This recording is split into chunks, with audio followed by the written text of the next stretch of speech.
अस्सलामु अलैकुम वरहमतुल्लाहि वबरकातुहू। अल्हम्दुलिल्लाह अल्हम्दुलिल्लाहिल हन्नानिल मन्नान अल्लज़ी खलक़ल इंसाना व अल्लमहुल बयान वस्सलातु वस्सलामु अला रसूलिही सय्यिदिल इंसि वल जान व अला आलिहि व अस्हाबिहि ज़विल खैरि वल इहसान अम्मा बअद। फ़अऊज़ु बिल्लाहि मिनश शैतानिर रजीम बिस्मिल्लाहिर रहमानिर रहीम। इन्नल्लाहा मअल्लज़ीना तक़ौ वल्लज़ीना हुम मुहसिनून। सदक़ल्लाहु मौलानाल अज़ीम। बारगाह रिसालत मुआब सल्लल्लाहु अलैहि वसल्लम में दुरूद पाक का हदिया पेश करें।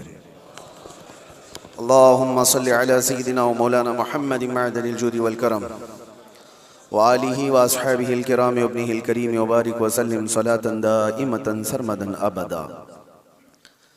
अज़ीज़ान गिराम वक़ार, माह रबीउल आखिर में तकरीबन सुन्नियों के यहाँ खुशगवार मौसम इस माने में आता है कि इसको हमारे दरमियान गौसे पाक का महीना 11वीं के महीने के नाम से याद किया जाता है।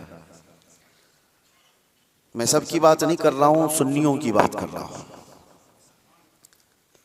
और सरकार सैयदना अब्दुल कादिर जिलानी गौसुल आज़म बगदादी रज़ी अल्लाह तआला अन्हु के याद में तकरीबन पूरी दुनिया अपने अपने अंदाज से खिराज अकीदत पेश करती है, नियाज, ईसाले सवाब, बहुत सारी बातें। आज मैं एक बात अर्ज करना चाहता हूं कि अल्लाह का वली कौन है। हम तो उन्हें सुल्तानुल औलिया कहते हैं। सुल्तानुल औलिया है क्योंकि अल्लाह तबारक व तआला के मुक़द्दस बंदों में कुछ वो हैं जिनको अल्लाह ताला ने अपनी महबूबियत के लिए चुन लिया है। अंबिया इकराम अलैहिमुस्सलाम का सिलसिला जब ख़त्म हुआ, हुजूर पाक सल्लल्लाहु अलैहि वसल्लम आखिरी नबी हैं, उनके बाद क़यामत तक कोई दूसरा नबी नहीं आएगा। तो नबियों के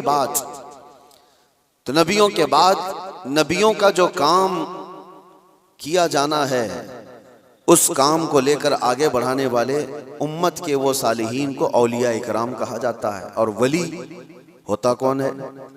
वली का कोई ख़ास चेहरा, ख़ास लिबास या कोई ऐसी चीज़ नहीं बताई गई, लेकिन कुरान ने कहा इन औलियाउहु इल्लल मुत्तक़ून। अल्लाह के वली सिर्फ वो होते हैं जो मुत्तकी होते हैं। और मुत्तकी कौन होता है? मुत्तकी किसको कहते हैं? तकवा वाला। यह अरबी का लफ्ज़ है। मुत्तकी किसको कहते हैं? उसकी बहुत सारी डेफिनेशन है। एक चीज़ मैं बताऊं, हुजूर पाक सल्लल्लाहु अलैहि वसल्लम ने फरमाया कुछ चीज़ें हलाल हैं, कुछ चीज़ें हराम हैं। हलाल भी सबको पता है ये हलाल है, हराम भी सबको पता है ये हराम है, जो वाज़ेह है, जिसमें कोई शक नहीं। लेकिन हलाल और हराम के बीच में कुछ चीज़ें ऐसी हैं जिनके बारे में शक होता है कि हलाल है कि नहीं है, हराम है या नहीं। तो फरमाया गया ऐसी शक वाली चीज़ों को छोड़ देने का नाम तकवा है। हराम चीज़ें छोड़ने का नाम नहीं। हराम चीज़ें छोड़ना तो मुसलमान के लिए ज़रूरी है। शराब नहीं पीता, चोरी नहीं करता, ज़िना नहीं करता, ये सारी चीज़ें नहीं करता, ये तो मुसलमान के लिए ज़रूरी हैं। लेकिन चंद वो चीज़ें हैं जो हराम और हलाल के बीच में मशकूक हैं, उन चीज़ों को भी छोड़ देने का नाम तकवा है। और तकवा दिल से होता है। तकवा दिल से होता है इस तौर पर समझ लें कि हमेशा उसके सीने में अल्लाह का खौफ हो, हर घड़ी अल्लाह तबारक व तआला की खशियत हो, उसको तकवा कहा जाता है।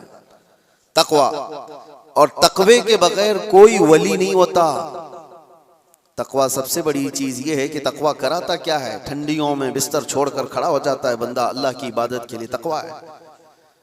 रात के वक्त वो जब लोग सो रहे हों, ये रब ताला के हुजूर खड़ा हो जाता है, ये अल्लाह का खौफ उसको बिस्तरों से उठा देता है, ये तकवा है। अल्लाह का खौफ उसे ऐसी जगहों की तरफ देखने भी नहीं देता जिसको दुनिया आमतौर पर देखती है, ये तकवा है। अल्लाह का खौफ उसके सीने में, उसकी आंखें महफूज हैं, उसकी जुबान महफूज है, उसका दिल महफूज है, उसके हाथ पैर महफूज हैं गुनाहों से, ये तकवा है। और ये तकवे के साथ ही कोई अल्लाह का वली होता है। अल्लाह का वली वो नहीं कि लठ छोड़ करके रखा है बालों की, 10-10 अंगूठियां पहन के घूम रहा है और कोई भी बाबा बन करके लोगों को लूट रहा है, उसको लोग समझ लिए कि अल्लाह का वली है। अल्लाह का वली वो नहीं होता। सबसे बड़ी बात आपको मैं बताऊं, हुजूर पाक सल्लल्लाहु ताला अलैहि वसल्लम को छोड़ करके कोई अल्लाह तक पहुंच ही नहीं सकता। बखुदा खुदा का यही है दर, नहीं और कोई मफर मखर, जो वहां से हो यही आके हो, जो यहाँ नहीं तो वहां नहीं। बे उनके वास्ते खुदा कुछ अता करे, हाशा गलत गलत ये हवस बेबसर की है। हुजूर को छोड़ करके कोई डायरेक्ट जाने वाला रास्ता है ही नहीं, नबी पाक सल्लल्लाहु अलैहि वसल्लम। अब ये बात मैं क्यों कह रहा हूं, कुछ वो लोग जो वली बनने का दावा कर रहे हैं, ढकोसला है, जिनके यहाँ हुजूर पाक की शरीयत का कोई लिहाज नहीं। हुजूर से अगर मोहब्बत हो तो हुजूर की सुन्नत से भी मोहब्बत होगी, हुजूर से अगर मोहब्बत हो तो हुजूर की शरीयत से मोहब्बत होगी। नबी पाक सल्लल्लाहु ताला अलैहि वसल्लम के सहाबा में सिद्दीक़ अकबर से बढ़कर वली कौन है? फारूक आजम की तरह वली कौन है? उस्मान गनी की तरह अल्लाह का वली कौन है? हैदर कर्रार तो शाह विलायत हैं, वलियों के सरदार हैं। तो मुझे आप बताओ, ये सहाबा में से कभी कोई ऐसा सहाबी जो रसूलुल्लाह की इक्तिदा करने में पीछे रह गया हो, कोई नमाज कज़ा करता हो, शरीयत की धज्जियां उड़ाता हो? कोई एक भी सहाबी आपको ऐसा नहीं मिलेगा, एक भी सहाबी नहीं मिलेगा। क्योंकि सबको पता है रसूल पाक सल्लल्लाहु अलैहि वसल्लम का दरवाजा छोड़कर अल्लाह तक नहीं पहुंच सकता, कोई नहीं पहुंच सकता। अब मैं यहां पर आपको एक मिसाल दे दूं कि बगदाद में एक बार ये मशहूर हो गया कि एक अल्लाह के वली दरियाए दजला के पास आए, बहुत इबादत करते हैं, बहुत तवज्जो से। गौसे पाक का जमाना है। सरकार गौसे पाक को जब ये खबर हुई कि एक कोई बड़े वली आए हैं दरियाए दजला के पास, इबादत कर रहे हैं, तो आपने कहा अल्लाह के वलियों से मुलाकात ये अपने आप में एक इबादत है, मैं उनसे मुलाकात जरूर करूंगा। तो सरकार गौसे पाक भी चले गए दरियाए दजला के पास कि वो उस अल्लाह के वली से मैं मुलाकात करूं। जब वहां पहुंचे तो पता चला कि वो सुबह ही वहां से रुखसत हो गए थे, चले गए थे। गौसे पाक से उनकी मुलाकात नहीं हो पाई, लेकिन लोगों में मशहूर था, सारे लोग देख रहे थे, वो कंटिन्यू इबादत करते थे, मुसलसल इबादत करते थे। तो गौसे पाक रदी अल्लाह तआला अन्हु जब लोगों से पूछते वो इबादत कहाँ करते थे, लोगों ने बताया जो जगह थी वो रेत पर, जो है दरिया के किनारे जो रेती पड़ी हुई थी उसी पर इबादत करते थे। गौसे पाक गौर से निशानियां देखते हैं, उनके सजदों के निशान थे, उनके हाथों के पैरों के निशान थे। आपने गौर से देखने के बाद फिर कहा तुम लोग झूठे शख्स को अल्लाह का वली समझ लिए हो, वो कहां से अल्लाह का वली था, तुम लोग किसी को भी वली मान लेते हो। लोगों ने कहा आपने तो देखा नहीं और ऐसे ही आप कह रहे हैं, हम तो उनको मुसलसल इबादत करते हुए देख रहे थे, कोई नमाज कज़ा तो नहीं करते थे। गौसे पाक का मेयार देखें, किसको वो अल्लाह का वली समझते थे, कसौटी। सरकार गौसे पाक फरमाते हैं तुमने देखा जरूर होगा, लेकिन मैं उनके निशानात देख रहा हूं, सजदे में जाने के हाथों के निशान यहां नजर आ रहे हैं। लोगों ने पूछा इससे क्या समझ में आया आपको? कहा देखो 10 उंगलियां रेत पर ऐसी खुली हुई पड़ी दिख रही हैं, और मेरा मानना यह है कि जब नबी पाक सल्लल्लाहु ताला अलैहि वसल्लम सजदा करते थे तो 10 उंगलियां मिली हुई होती थी। सजदे में हुजूर पाक सल्लल्लाहु अलैहि वसल्लम की उंगलियां मिली हुई होती थी, और ये शख्स जिसको तुम इबादत करता हुआ देख रहे हो उसकी उंगलियां पूरी फैली हुई हैं। जो हुजूर की सुन्नत पर अमल नहीं करता, मेरे नजदीक वो वली हो नहीं सकता, वो वली नहीं हो सकता। एक सुन्नत को तर्क करने पर गौसे पाक फरमाते हैं कि मैं उसको नहीं मानता वली। अब आप अंदाजा करें, लोगों ने तो पता नहीं किसको किसको वली बना लिया है, कैसे कैसे बाबाओं के पीछे ये घूम रहे हैं। वो ऐसे बाबा जिनके नमाज का कोई ठिकाना नहीं, दिन भर कव्वाली में बैठे रहते हैं, नमाज के बारे में पूछो तो कहेंगे मक्का में पढ़ते हैं, मदीने में पढ़ते हैं। कुछ वो भी हैं जो दिल की नमाजों की बात करते हैं। ये सब शैतान है। शैतान इस तरह के चेहरे बना करके उम्मत को गुमराह करता है। हमारे इलाके में एक मुरीद साहब आए हुए थे काफी साल पहले, किसी पीर साहब के। उन्होंने कहा था कि हमारे पीर साहब की नमाज अल्लाह ने माफ कर दिया है। मैंने पूछा था कि क्यों? कहा इतना तकवा हो गया, इतनी इबादत किए हैं कि उनको अब ये जाहिरी नमाज की जरूरत नहीं है, वो बातिनी नमाज पढ़ते हैं। मैंने उनको एक स्प्रे मारा था, वो अभी तक आए नहीं वापस। कहा शरीयत में 4 लोगों पर नमाज माफ है, 4 लोगों पर नमाज माफ है। नाबालिग बच्चा हो तो नमाज माफ है, अभी मतलब उस पर नमाज फर्ज ही नहीं हुई। दूसरे पागल हो, दिमागी नहीं है तो भी नमाज माफ है, और तीसरे औरत की जो माहवारी आती हर महीने हैज के दिनों में औरत को नमाज माफ है। चौथे बच्चे की विलादत हो जाए औरत, उसके बाद उसको निफास जो आता है वो 40 दिन तक भी हो सकता है मैक्सिमम, उतने दिन औरत को नमाज माफ है। ये 4 लोग हैं जिनको नमाज माफ है। मैंने मुरीद साहब से कहा था पीर साहब को पूछ लेना इन 4 में आप क्या हो। या तो तुम्हारा पीर नाबालिग होगा इसलिए नमाज माफ हो गई, या तो पागल होगा इसलिए माफ है, या तो फिर वो 2 कैटेगरी जो बड़ी डेंजर है। पूछ लेना मेरे अजीजों, गौसे पाक पर नमाज माफ नहीं हुई तो ऐरे गैरे नत्थु खेरे की बात क्या है। सुल्तानुल औलिया गौसे पाक रदी अल्लाह ताला अन्हु के साथ ये हुआ था। आप नमाज पढ़ रहे थे, बादल का टुकड़ा एक साया बन करके आपके ऊपर तारी हुआ और उससे आवाज आने लगी, ए अब्दुल कादिर, मैंने तुझ पर सारे हराम को हलाल कर दिया है, मैंने तुझे नमाज माफ कर दी है, तूने इतनी इबादत कर डाली। और जाहिर सी बात है ये 4 दिन लोगों में बैठ करके इबादत करके ये समझ लें कि मैं बहुत किया हूँ। गौसे पाक तो वो हैं जिन्होंने 15 साल तक एक पांव पर खड़े होकर रात भर नमाज पढ़ी है, और तकरीबन 40 साल उनकी इबादत के ऐसे गुजरे हैं कि एक अंगूर के दाने से सहरी करते थे और आधे गिलास पानी से इफ्तारी कर लिया करते थे।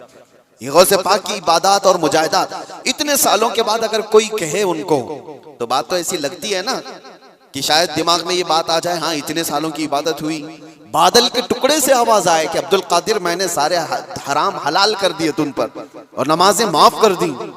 लेकिन वो ऐसे वैसे लोगों की सोहबत पाए हुए और मौसमी तरीकों के वली नहीं थे।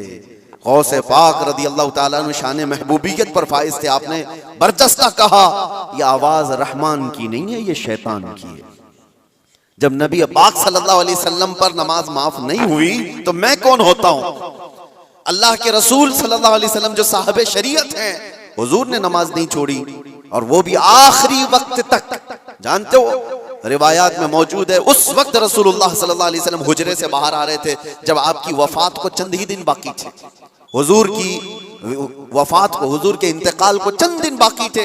हजरत अबू बकर सिद्दीक इमामत कर रहे थे, लेकिन उसके बावजूद रसूल पाक सल्लल्लाहु अलैहि वसल्लम सख्त अलालत के बाद हुजरे से बाहर तशरीफ लाए थे, इस हालत में कि रिवायात में मौजूद है हुजूर 2 सहाबा के कंधों पर हाथ रख करके बाहर आ रहे थे, पैर जमीन पर नहीं लग रहे थे।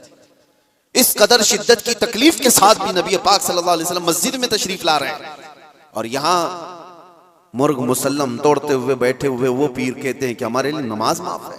गौसे पाक ने जब ये कहा कि ये रहमान की आवाज नहीं, ये शैतान है, मेरे लिए नमाज माफ नहीं हो सकती, तो गौसे पाक रज़ियल्लाहु ताला अन्हु पर उसने गुरूर और तकब्बुर में लाने के लिए एक दूसरा हमला किया था और कहा, अब्दुल कादिर तुम बहुत पढ़े लिखे हो, बहुत इल्म है तुम्हारे पास, तुम पढ़े लिखे ना होते, इल्म ना होता तो आज मेरे गुमराही में आ जाते। शैतान अपनी असली हालत पर आ गया। कहा ठीक है तुमने मुझे पहचान लिया, लेकिन तुम बहुत पढ़े लिखे हो, तुम्हारा इल्म इतना है कि तुम बच गए। गौसे पाक ने कहा तू दूसरा हमला कर रहा है मुझ पर, मेरे इल्म ने नहीं बचाया, मुझे रब के फजल ने बचाया। यहां पर भी आदमी बहक सकता है अगर हाँ कह दिया कि हाँ मैं तो पढ़ा लिखा हूं, मैं बहुत इल्म वाला हूं, इसलिए बहुत सारे इल्म वाले भी भस्म हो गए, इल्म वाले भी बहक गए। इल्म के साथ रब का फजल है तो फिर वो बच जाता है। मेरे अजीजों, अर्ज ये करना है कि हुजूर पाक सल्लल्लाहु अलैहि वसल्लम की शरीयत को छोड़ करके कोई वली नहीं हो सकता। गौसे पाक रज़ियल्लाहु ताला अन्हु की 11वीं करने वाले, नियाज करने वाले, सबसे मेरा एक ही कहना है और सबके लिए एक मैसेज है कि तुम्हारी 11वीं, तुम्हारे खिचड़े, तुम्हारे नियाज ये फर्ज नहीं ना ही वाजिब हैं, मुस्तहब के दर्जे में आ सकते हैं, लेकिन फज्र की नमाज से लेकर इशा की नमाज तक फर्ज ये तुम्हारे ऊपर ऐसा जरूरी है कि इस चीज के लिए कोई माफी नहीं है।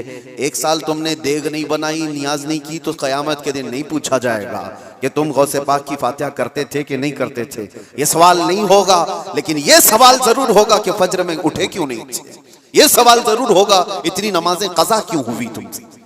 मेरे अजीजों, नवाफिल और मुस्तहब्बात में पड़ी हुई ये उम्मत, मैं मना नहीं करता, आप शौक से, हम भी करते, गौसे पाक रज़ियल्लाहु ताला अन्हु के दरबार में इसाले सवाब के लिए, मरहुमीन के लिए हम नियाज, फातिहा सारी चीजें करते हैं, लेकिन इसका मतलब ये नहीं है कि कुल वही है और अल्लाह तबारक व तआला की ये इबादतें कुछ माना नहीं रखती। नमाज नहीं है, कुरान नहीं है, अजीज़ान गिरामी, मैं उन लोगों से पूछता हूँ जो 2-2, 3-3 घंटे कवालियों पर रक्स करते हैं, कुरान की एक सूरह भी तो सुन के दिखाओ। वो रब का कलाम है, अल्लाह का कलाम है। किसी कारी कुरान से तुम किरत सुन करके झूमो, फिर पता चले कि ईमान तुम्हारे दिल में कितना है।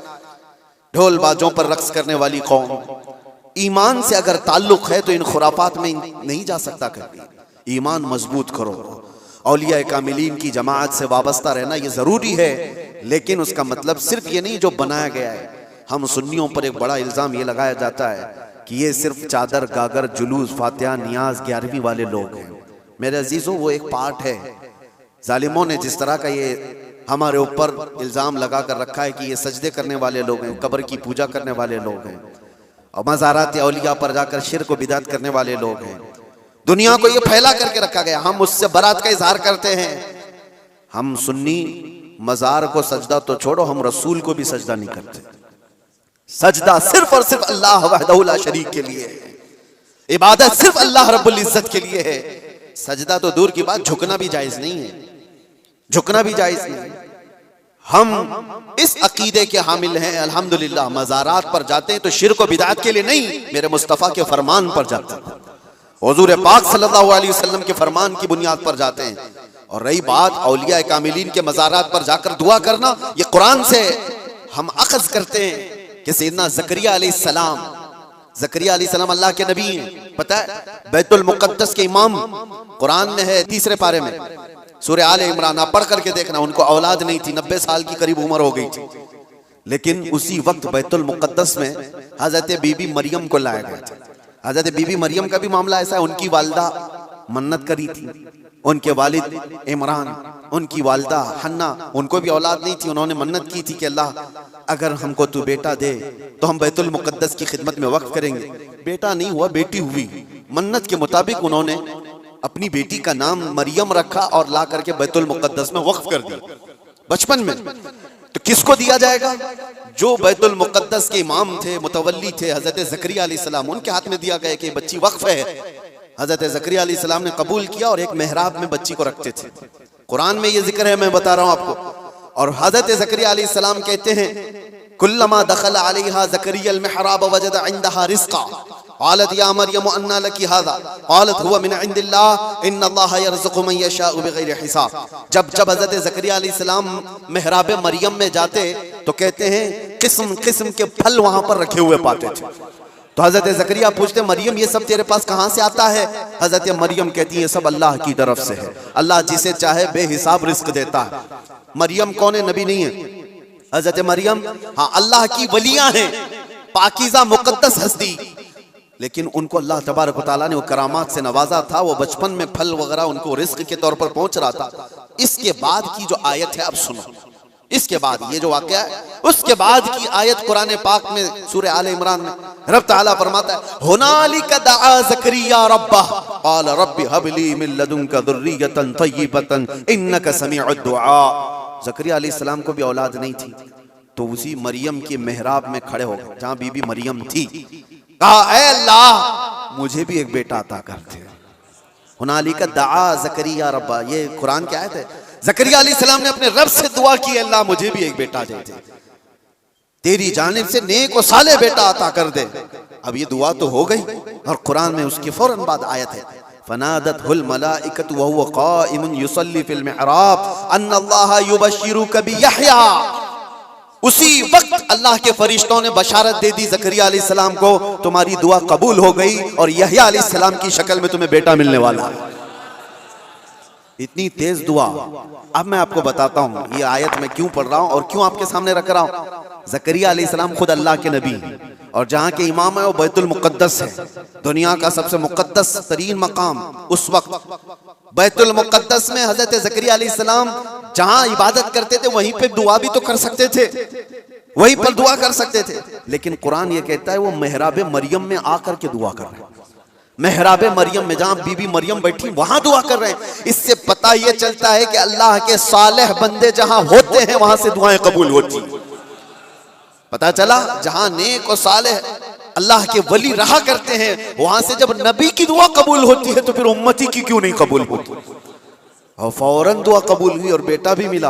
अब ये लोग कहते हैं गरीब नवाज के यहाँ जाते हैं तो क्या बेटा मिलता है, बेटी मिलती है, औलाद मांगने जाते हैं। जालिमो तुम्हें पता नहीं, ज़करिया अलैहिस्सलाम बीबी मरियम के पास खड़े होकर बेटा मांगे थे तो बेटा नबी की शक्ल में मिला था। हाँ, ये नहीं है कि वो बीबी मरियम से मांग रहे थे, वो अल्लाह से मांग रहे थे। लेकिन जगह कौन सी है, जगह का भी असर होता है। हाँ, एक बात मैं आपको बता दूं कि जगह का अगर असर नहीं होता तो मस्जिदें और ये सारी चीजें बनाने की जरूरत क्या होती। इबादत करने के लिए भी जगह है, खाना खाने की भी आपके घर में जगह है, हाजत में जाने के लिए भी कोई जगह है, आपका ट्रीटमेंट करने के लिए हॉस्पिटल में भी जगह है। हर चीज एक एक जगह पर होती है कि नहीं होती, होती। जिन लोगों का वो मानना है कि कुछ भी नहीं जरूरी है वहां जाना यहाँ जाना, तो मैं उनसे कहता हूं कभी बाथरूम में बैठ करके डॉक्टर से अपना इलाज करा लोगे। जगह तो जगह ही है, बैठे हो नहीं है, आपको पता है उसके लिए हॉस्पिटल जाना होगा, उसके बेड पर सोना होगा, वहां पर वो कुछ ट्रीटमेंट करेगा। क्या जरूरत है, पूछते डॉक्टर से, आ जाओ मेरे टॉयलेट में इलाज कर लो, यहीं इंजेक्शन लगा लो। मेरे अजीजों, गंदगियों में बैठा हुआ आदमी वो अपना इलाज कराने के लिए भी उठ करके चला जाता है। बिला तशबीह बिला तमसील मैं आपसे कह रहा हूं कि हम पता नहीं कैसे कैसे गुनाहों में मुब्तला हैं। यहां से निकल करके हम उन पाक सुथरी जगहों में जाते हैं जहां अल्लाह के वली आराम फरमा, और उस जगह पर खड़े होकर हम अल्लाह ही से दुआ करते हैं और पाकीज़ा मकाम की बरकत से अल्लाह दुआएं कबूल करता है। ये सुन्नियों का अकीदा मैं बता रहा हूँ, जालिमों का बनाया हुआ नहीं पता हमको। सुन्नियों का अकीदा ये, हम उन पाकीज़ा मुक़द्दस हस्तियों की बारगाह में इसलिए जाते हैं। ये एक चीज़ नहीं है, ऐसी कई मिसालें हैं, कई मिसालें।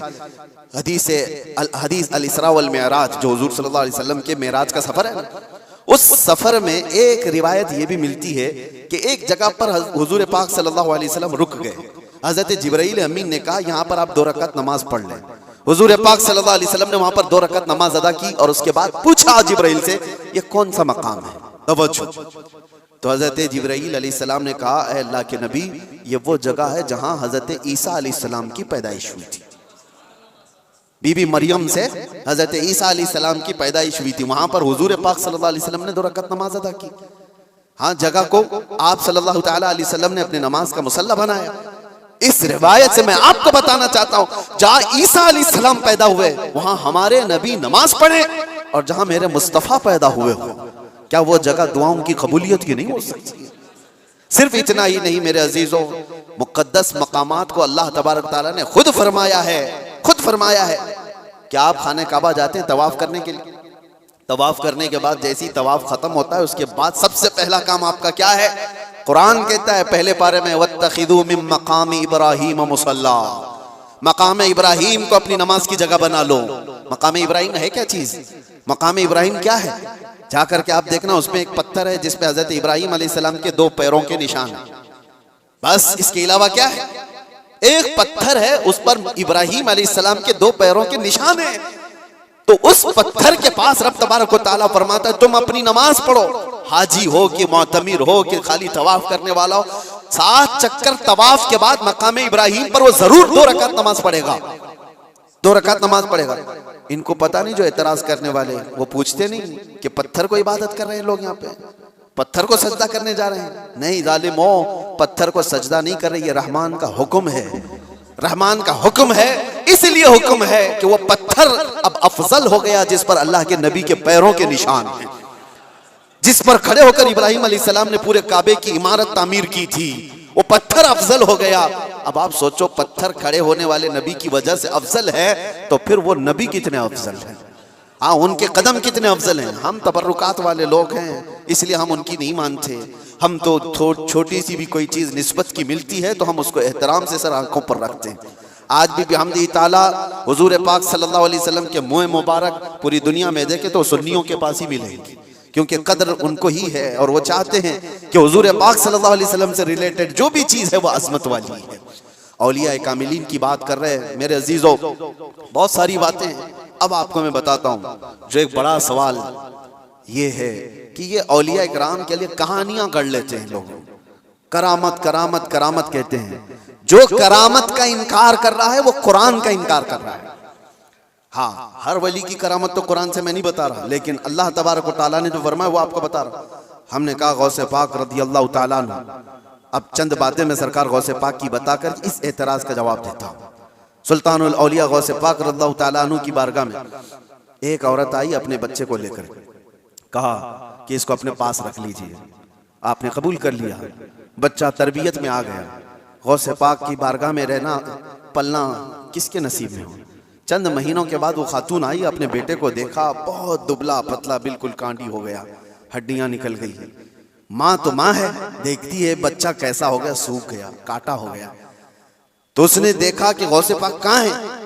जा करके देखती है अंदर तो गौसे पाक के दस्तरखान पर अच्छी अच्छी ग़िज़ाएं थी, कुछ मुर्ग गोश्त वगैरह रखे हुए थे, और ये बूढ़ी औरत का बेटा सूखी रोटी पानी में भिगो कर खा रहा है, कोने में बैठा हुआ।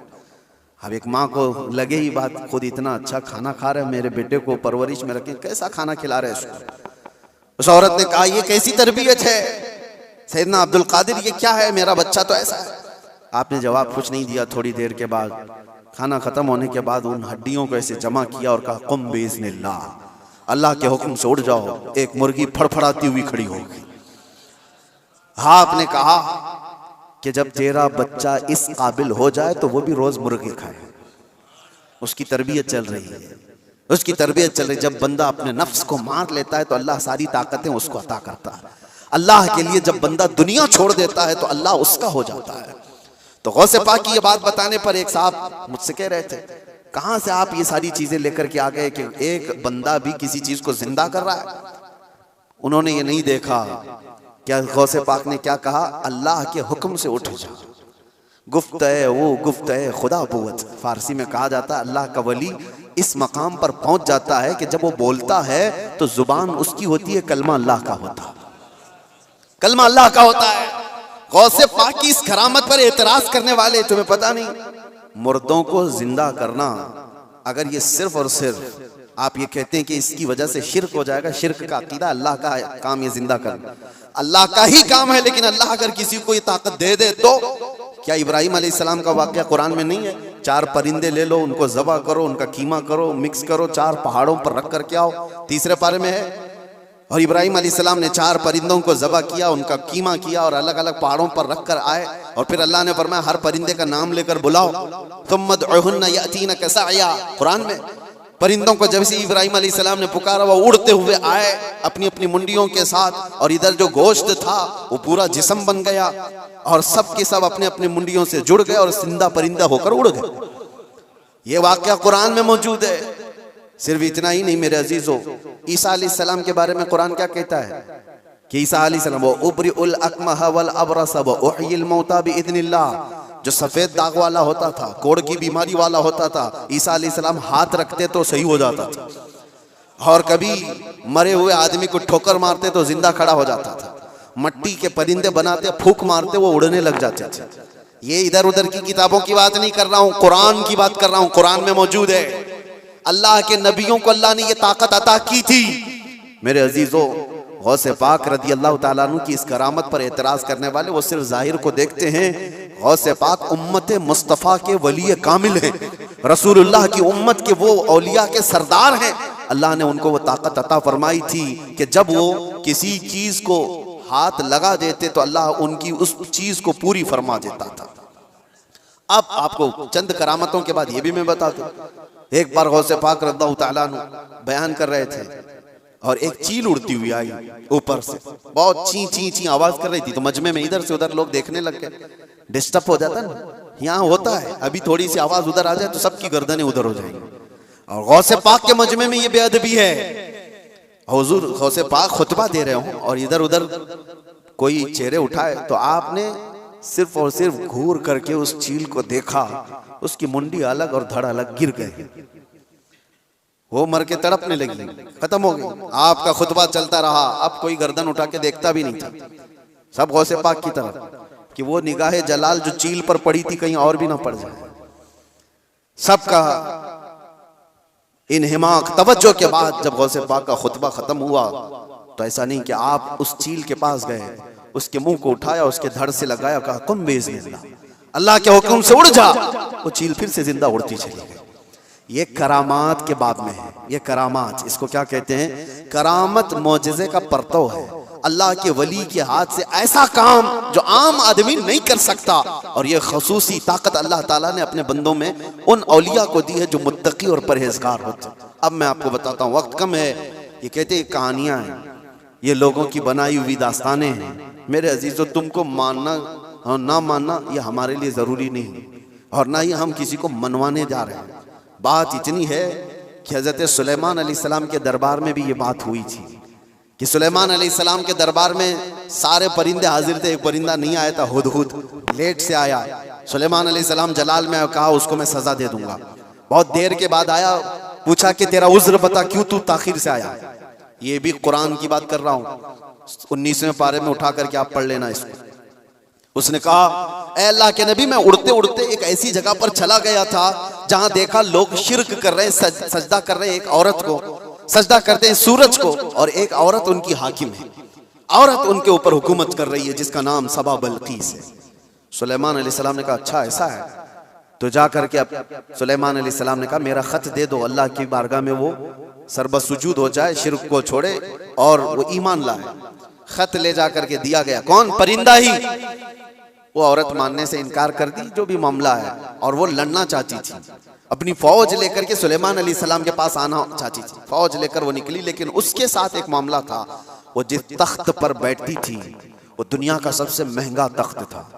ऐसा तख्त था कि सोने और चांदी से जड़ा हुआ, हीरे कीमती उस पे लगे हुए, और उस तख्त की हिफाजत के लिए 7 दरवाजे बने हुए थे। हर दरवाजे पर संतरी पहरेदार खड़े। सुलेमान अलैहिस्सलाम को ये बात हुदहुद ने बताई, लेकिन ये तो जिक्र कुरान में इसका नहीं है। लेकिन सुलेमान अलैहिस्सलाम को ये मालूम था कि उसका तख्त है। वो गैब के जानने वाले को ही नबी कहा जाता है। आपने सिर्फ अपने मजमे में इतना कहा, सुना है बल्कीस अपने यहां से निकल। बल्कीस कहां रहती थी? यमन में। सुलेमान अलैहिस्सलाम कहां रहते थे? फिलिस्तीन में। आप डिस्टेंस आज के जमाने में भी नाप के देख लेना कितने किलोमीटर का है। यमन कहां है और फिलिस्तीन कहां है। सुलेमान अलैहिस्सलाम ने अपने मजमे में सिर्फ इतना कहा, कोई है जो बल्कीस के आने से पहले वो तख्त मेरे पास लेकर आ जाए। जो तख्त हिफाजत में है, 80 गज लंबा, 40 गज चौड़ा, छोटा मोटा नहीं, 80 गज लंबा, 40 गज चौड़ा और उतना ही मोटा। तो सुलेमान अलैहिस्सलाम ने जब ये कहा तो किसने जवाब दिया सबसे पहले? वो भी कुरान में, आला इफरीतुम मिनल जिन्नि अना आतीक बिही क़ब्ल अन तक़ूम मिन मक़ामिक। एक जिन खड़ा हुआ, जिन्नात जो मुवक्किल हाजिर करने के लिए बाबा लोग चिल्ले कर रहे हैं, उनको भी बयान कर रहा हूं मैं। कुछ लोग ये समझते हैं जिन्नात मिल जाना चाहिए, हाथ में वो कर दूंगा, ये कर दूंगा। जिन्नात हाथ में आ गए तो पूरी बैंक लूट लूंगा, जिन को लगा दूंगा, थैले भर भर के पैसे ला कर दे देगा। जिन की हैसियत क्या है तुम्हें पता भी नहीं, किसी दिन उठा के तुमको ही पटक देगा। जिन क्या कहता है कुरान में है, ऐ अल्लाह के नबी मैं ला के दूंगा, वो तख्त मैं ला करके दूंगा। कब तक? आपकी ये मजलिस खत्म होने से पहले। अभी अगर मजमे में कोई मुझसे कह दे कि हज़रत जुम्मा की आपका बयान होने से पहले मैं एक काम कर दूंगा, तो आपको समझ में आ जाएगा कितना टाइम है। बस 4-5 मिनट की बात होगी। उस जिन ने कहा, अच्छा ये सुनने के बाद आपको भी लग रहा होगा जिन ने कहा है तो ठीक है, ला के दे सकता है। जिन्नात की ताकत सबके दिमागों में बैठी हुई है। जिन तो मतलब जिन है, यहां से उड़ा उधर पहुंचा, उधर से उड़ा इधर पहुंचा, यही दिमाग में है ना। कुछ भी कर सकता है जिन, ये सबके दिमाग में है। लेकिन सुलेमान अलैहिस्सलाम ने उस जिन से कहा, नहीं, इससे भी जल्दी कोई ला सकता है। दूसरा जिन नहीं खड़ा हुआ, क्या इस जिन को इतनी ताकत नहीं है, मैं ला सकता हूं। दूसरा जिन नहीं खड़ा हुआ। कुरान कहता है, क़ालल्लज़ी इंदहु इल्मुम मिनल किताब, किताब का इल्म जिसके पास था, अल्लाह का एक वली खड़ा हुआ सुलेमान अलैहिस्सलाम की उम्मत में। वो कहता है अल्लाह का वली जिनका नाम आसिफ बिन बरकिया बताया जाता है, उन्होंने कहा, अना आती कभी क़ब्ल अन यरतद्द इलैका तरफुक। ऐ अल्लाह के नबी मैं वो तख्त लाऊंगा। कितनी देर में? कहा कि आपकी पलक झपकने से पहले। और फिर कुरान कहता है, फलम्मा रआहु मुस्तक़िर्रन इंदहु। सुलेमान अलैहिस्सलाम की बात कंप्लीट भी नहीं हुई थी, आपने पलट कर देखा तो वो तख्त वहां हाजिर था। कौन लाया? सुलेमान अलैहिस्सलाम खुद नबी हैं, उनका पावर अपनी जगह पर, लेकिन लाने वाला नबी नहीं था, वो उस उम्मत का वली था। किस उम्मत का? बनी इसराइल में है। सुलेमान अलैहिस्सलाम बनी इसराइल के नबी हैं। बनी इसराइल के एक उम्मती वली ने वो तख्त पलक झपकने से पहले हाजिर कर दिया। 1000 किलोमीटर से भी ज्यादा का डिस्टेंस है यमन और फिलिस्तीन में। ज्यादा है, उससे ज्यादा है। और तख्त पलक झपकने से पहले लाकर हाजिर कर दिया।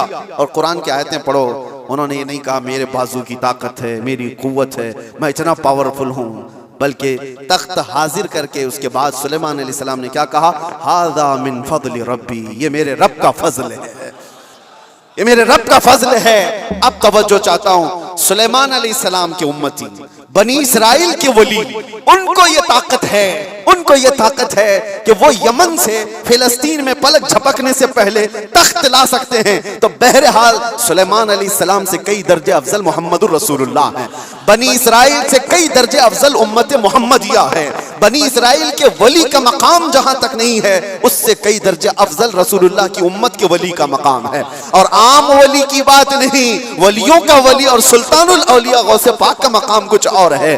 फिर बगदाद से जब वो ये कहते हैं कि मैं मगरिब में हूं और मेरा मुरीद मशरिक में हो और उसका सतर खुल जाए तो मैं यहीं से उसको छुपा दिया करता हूं, तो ये बात कोई गलत नहीं है। अल्लाह ने उनको वो मकामात अता किए हैं। गौसे पाक ने इसीलिए तो कहा था अपने कसीदे में, रअयत नज़रतु इला बिलादिल्लाहि जमअन कखरदलतिन अला हुक्म इत्तिसाली, मैं अल्लाह के सारे शहरों को ऐसे देखता हूं जैसे राई के दाने को अपने हथेली में देखता हूं। हाँ, ये कुरान से मैंने बताया है, लफाजी नहीं है जो कहते कहानियां कहानियां हैं। वो कुरान भी तो पढ़ करके देख लें। कुरान पढ़ने के बाद उन्हें समझ में आ जाएगा कि वली की ताकत क्या होती है, वली की करामत क्या होती है। करामतों का मुनकिर ये कुरान का मुनकिर है। अल्लाह उनको हिदायत अता फरमाए और हमें हमेशा औलिया के कदमों से वाबस्ता रखे। आज हम करामत देखने के चक्कर में नहीं घूमे। मैं ये भी बात बता दूं, आप ये मत सोचो कि मुझे यहाँ करामत दिखना चाहिए, वहां करामत दिखना चाहिए। आप करामत देखने के चक्कर में इधर उधर ना जाओ, आप वलियों के तकवे देखने के लिए घूमते रहो, वलियों की शरीयत पर अमल को देखते रहो, ताकि तुम्हारे अंदर भी वो तकवा आ जाए, तुम्हारे अंदर भी वो अमल आ जाए। हाँ, बस आखिर बात यह है कि हम दुआ यही करते हैं कि इन औलिया के दामन से वाबस्ता रहें, जिंदा भी इनके कदमों में रहें और मरे तो इनके आस पास रहें। ये तमन्ना है। क्यों? इसलिए कि पता है हम बैठे हुए हैं किसी जगह गए हैं, कहा मुफ्ती साहब आए हैं, भीड़ भाड़ बहुत थी और लोग ला करके गर्मी की वजह से पंखा लगा दिए, पंखा चल रहा है, हवा तेज आ रही है। किसके लिए लगाया? हमारे लिए लगाया, लेकिन आसपास बैठे हुए सब हवा खा रहे हैं। उनके लिए लाया नहीं गया था पंखा, हमारे लिए लाया गया था। लेकिन पंखा ऐसा नहीं है कि एक ही जगह फेंक रहा है हवा, बल्कि आसपास जो बैठे हुए हैं वो भी गर्मी से जो बेहाल थे अब बाहाल हो गए, उनको भी हवाएं मिल रही है। यही बात है, औलिया के आस्थानों के पास जाने से अल्लाह की रहमतें झमाझम बरस रही होती हैं। हम गुनहगारों पर भी वो छींटे पड़ जाते हैं और हमारा दिल भी चमकने लग जाता है। अल्लाह तबारक व तआला हमें तकवा अता फरमाए।